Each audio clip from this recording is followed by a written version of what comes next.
Alright, let's get some mixing done here. Ugh. Let me see what we got here.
That's it. It's good.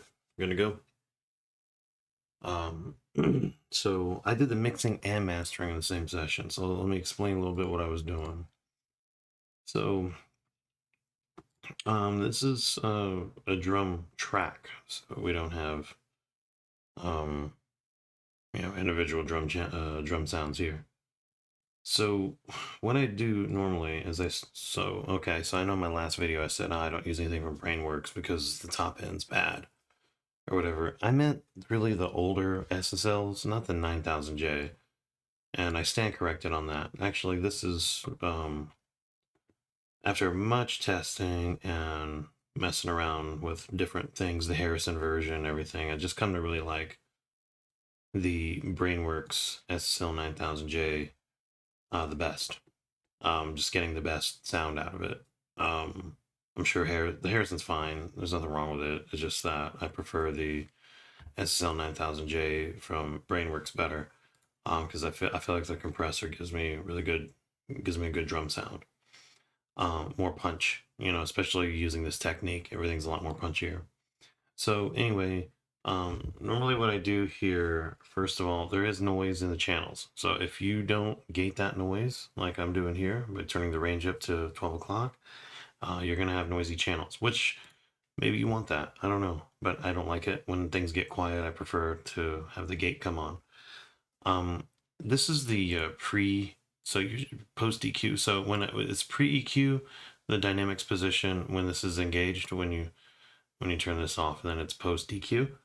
So I prefer to EQ into the compressor. That's better. So I set the compressor. I turn on the filters, but don't engage them. It's just to get rid of anything beyond these frequencies, just to keep things clean.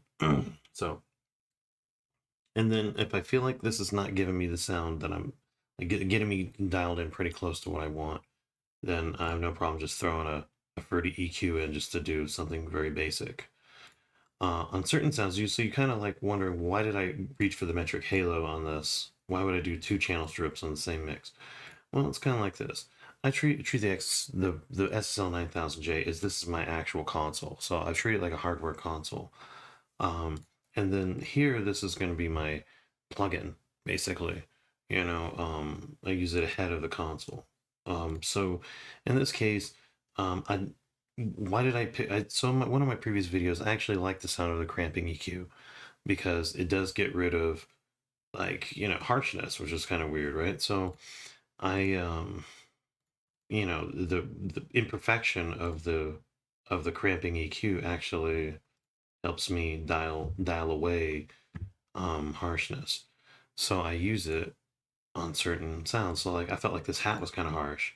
And without actually trying to use like saturators and stuff like that, I figured, well, why don't I just, take this cramping EQ, get it near where it's kind of starting to cramp a little and just bring it down a little bit. And then also use the high pass or the low pass filter over the top end, just to kind of like smooth it out a bit. It has smoother sound. This EQ is very good, but yeah, I need to visualize it. And plus this EQ, because it cramps, it actually helps me achieve the smoother texture I'm looking for on the top end a lot sooner. Okay, so now with sub bass, but otherwise, if I don't need that, I'm just gonna go throw a fruity thing in it, because I just need this. I don't really need much, right? And then the character and the sound is mostly coming from the SSL 9000J. So in this case, I thought on FL keys, and actually, I don't think it's FL keys. Originally it was, and then I turned it into a different sound. So anyway, I feel that the MBSI, as the MCI console, I felt like some analog character would sound good, like old school vintage, warmer analog character would sound better. And I went with the console instead of trying to dial it in with the more modernized version of this. I went with classic. And the only thing I really wanted is I kind of wanted a little bit of that character of the MCI console and a little bit of just the basic EQ moves. And then I was going to get granular with it, right? Do a little bit here, nothing too major with the fruity EQ, and then of course, the main character and the main heavy lifting of the mix is done by the SSL 9000J. So that's how my chains work. Here it's kind of the same thing. I decided just by hearing the sound, I go, I would like to hear some of this MCI character on it, and then really dial in the character and do the heavy lifting of the mix with the SSL 9000J. Here once again, it's kind of the same thing. This is giving you the sound, and this is just correcting problems, right? That's all I'm doing here. Same thing here. The channel strip, metric halo channel strip, once again, it's for maybe a tiny bit of the character of the cramping EQ, but mostly for dialing in corrections. So this is corrective stuff, and then this is just make it sound good, right here. I think I explained everything that I did in this mix. Then I go into the bus compressor, okay, and I use a cross-eye technique, and then I just give it some glue, right? Apply the threshold, give it some glue.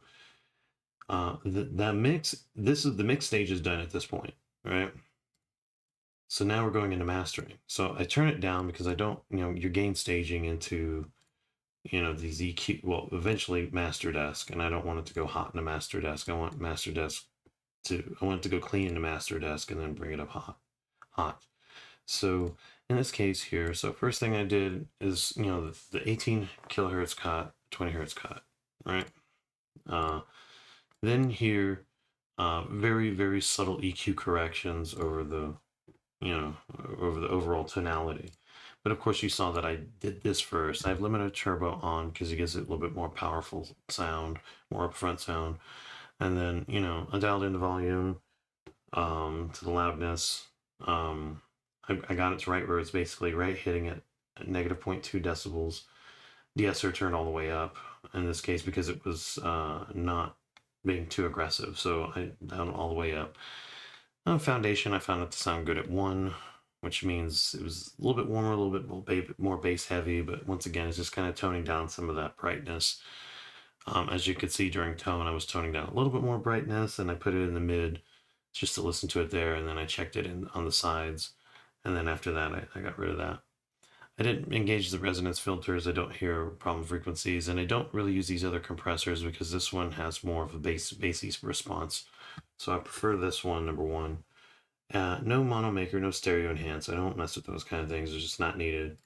And I feel like overall, I got a pretty good mix and master right here. So all I have to do now is just render it. And what's nice is it's in one session. And actually, even after doing the mastering, I kind of felt like, well, there was a sound here that could be brought up a little louder. And so it's nice to do it in the same session. And now you guys get to hear it like what it sounds like also mastered. And so I just do it all in the same session, and I don't really worry about it. I think it sounds good. I think this would pass. This would sound good in your cars. It's sound good in a lot of things. It's got really nice character, and everything's just, punchy and powerful sounding, and that's kind of what I wanted. And tasteful at the same time. It sounds clean, but it's got a little character, and the drums probably sound bangy, and that's exactly what I was going for. So anyway, if you this is your boy Vigilante Styles, man. If you like my videos, like, subscribe, hit the notification bell. Obviously, in this case, I wasn't really. I'm a little talkative, but not to the point that I normally am, because I'm really just hard focused on getting this project done. I have a whole bunch of beats like this that I need to mix and master, and then send off for, hopefully, cross my fingers, a project, hopefully a movie project at that. So anyway, yeah, if you guys feel free to drop comments, talk about how the process is and whatnot. But this for me gives me the best sound that I like, and it's flexible. I mean, I can use other things, but overall, the SSL 9000J is a part of my main workflow now. I know I like the E and the G at times, but I don't know. Now I'm just kind of really liking more and more the SSL 9000J for everything that I do. And if I need that character, that classic character, I have other things that can help me bring that in. I mean, I have UAD stuff too, which I didn't feel like I needed on this mix, but tape and stuff like that. I feel like if I'm gonna do like some old soul, like some '90s, hip hop or whatever, I'll probably whip the tape out and kind of give it more of that warm sound. But overall, the SSL 9000J is now my virtual console. And there you have it. Anyway, it's your boy Vigilante Styles, man. I think I've said it before. Like, subscribe, hit the notification bell, and I'm out. Peace.